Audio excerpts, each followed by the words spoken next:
6,700 souls who turned up. Wexford had the wind at their backs, but their lack of discipline presented Cork with 3 early frees, which were all converted. Those scores, along with this point from John Miskela, put the Leesiders in the driving seat once again. Matty Ford reduced the deficit to 7 points in the 10th minute. Great score, but believe it or not, we didn't see another effort on target for another 29 minutes. There were opportunities like this one for the adventurous Graham Canty, but the weather and some wayward shooting meant it was a frustrating afternoon for everyone concerned. Substitute Ben Brosnan grabbed a late consolation score for the home side, but it was Kieran Sheehan who sealed a 12 points to 5 victory for Cork. They're safely through, but there's still a lot of work to be done. The conditions were terrible, just absolute wind and rain and that, and it was difficult for everyone. But, I think it was a good, hard game. Both teams fought it hard, and, it was good from our point of view. It was very competitive, and then hopefully stand to us going forward. I know you've been hinting maybe that this might be your last year. You're now out of the championship. Is it a bit too early to make a final decision, or have you decided what you're going to do from here on in? Today was about the team, so I'm not even going to talk about it, think about it, or do anything about that today. We're all, it's just all, we're all too down to even think about anything like that. It's just teams, players, coaches, selectors, water carriers. Everybody works so hard for championship football, and when you lose, it's just such a blow, because you train prepared to win, and losing is just it's a horrible thing.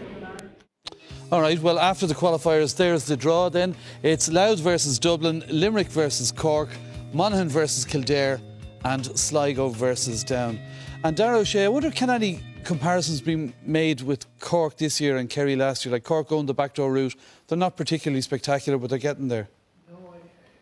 The game today would have brought him on a ton, insofar as, it was the conditions down there were very bad, but that'll bring him on. I think after the 2 games they've played, they're actually in a very strong position going forward now. They're getting to know their players a bit better. The players that played well in the Munster Championship, the likes of Kieran Sheehan, these lads, Aidan Walsh is back in midfield. They're a strong side, and they have great players, but they have great young players as well, and they'll relish Croke Park as well. Croke Park, they play well in Croke Park as well, But in contrast then, Kerry have this long break where Cork are playing every week virtually, and Kerry are going to be without Paul Galvin and your brother Tomas. How do you feel about that long break and the suspensions? We're very sore about the suspensions, Des. But no, I did hear that, all right. Yeah. No, that's been dealt with the last couple of weeks, so they know what they're going forward. They're doing a bit of heavy training at the minute, So Croke Park plays big as well, So, and it plays fast as well, which should suit Kerry, But I think I give Kerry a good chance, depending on the draw, Des. But if Kerry get a reasonable draw, they're going to be thereabouts as well. Right. Definitely, yeah.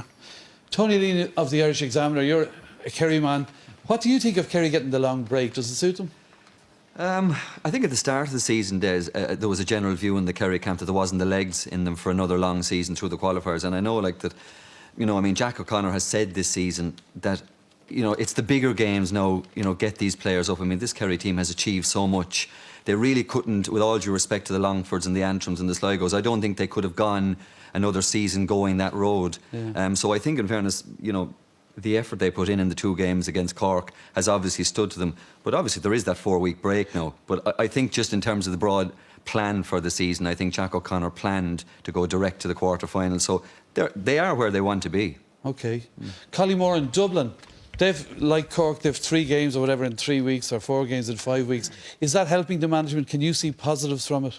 Definitely. For such a young and new team like Dublin, the back door has been a big advantage, and they improved in the Tipperary game and then improved again yesterday against Armagh, and they'll be looking to do the same again against Louth next weekend. So they're learning valuable lessons along the way, and it's been a big plus for them going through the back door. And it's a problem maybe Dublin have had the last few years when they were Leinster champions.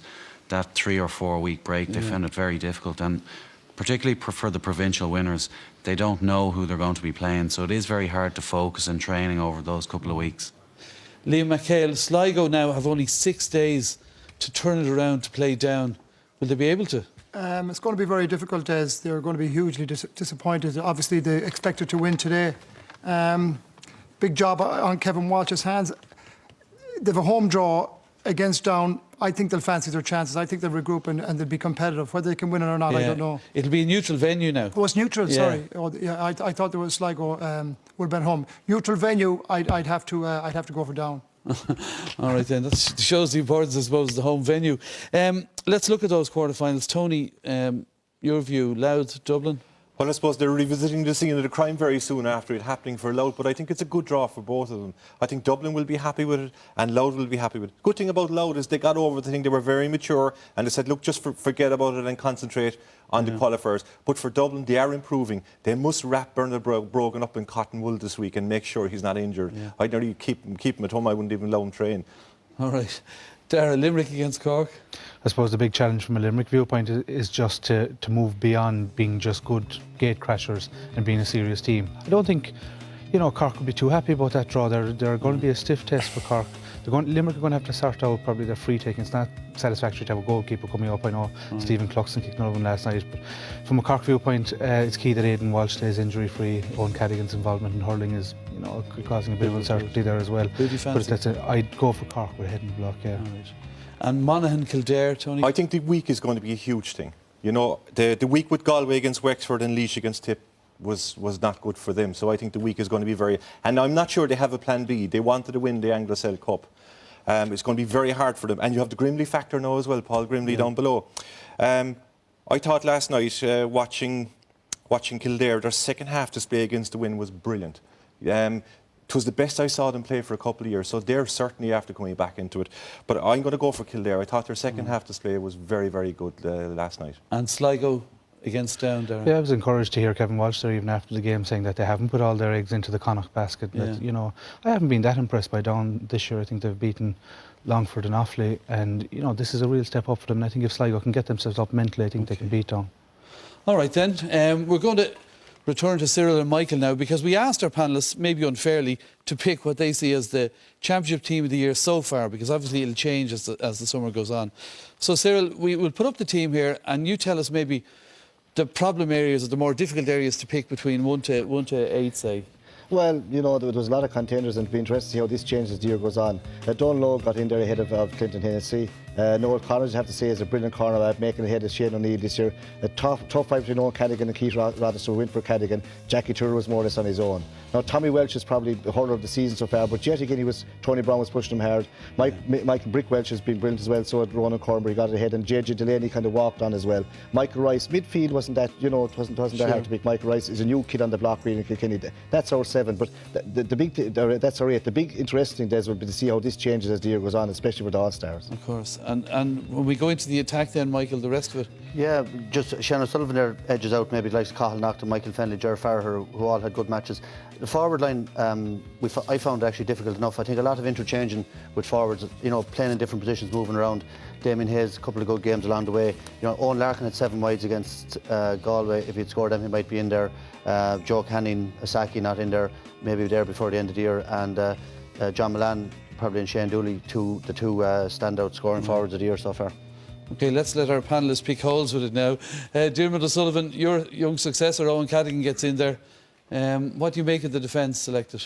Yeah, I suppose, it's very hard to look beyond Dunlow. I think he's brought goalkeeping to a new level. Yeah. Not only his shot stopping, but his ability to pick a pass out when he's under pressure with the ball. And I think gives Cork a fierce platform to work from if he can gain possession and give it to a guy out the field who's free. Because with the game they've been using, getting the ball into the full forward line, I think it's key, and he has been key to that. Right. I suppose Noel Connors has been the find of the season really for the Waterford team. Brian Murphy can count himself very, very unlucky, in my opinion, not to make that team. Probably the same with Declan Prendergast, the half-back for Waterford. He's been very, very dominant, but look, the half-back line is there. Yeah. It's very, very hard to break into that. It would be. Okay, Fergal Hartley, what do you make of the selection? Yeah, I think some of the best hurlers in the country so far this year have been in half-back lines. You have John Gardner and Tony Brown at number 5, but it'd be very hard not to pick Tommy Welsh. At centre-back, Ronan Curran as well, Joey Boland from Dublin, Tony O'Regan from Galway. They've all been very, very strong. So the half-back line in particular, I think, was one of the toughest ones to pick. OK. Tommy Dunn, no Tip player, but they could still make the final and end up with 5 or 6.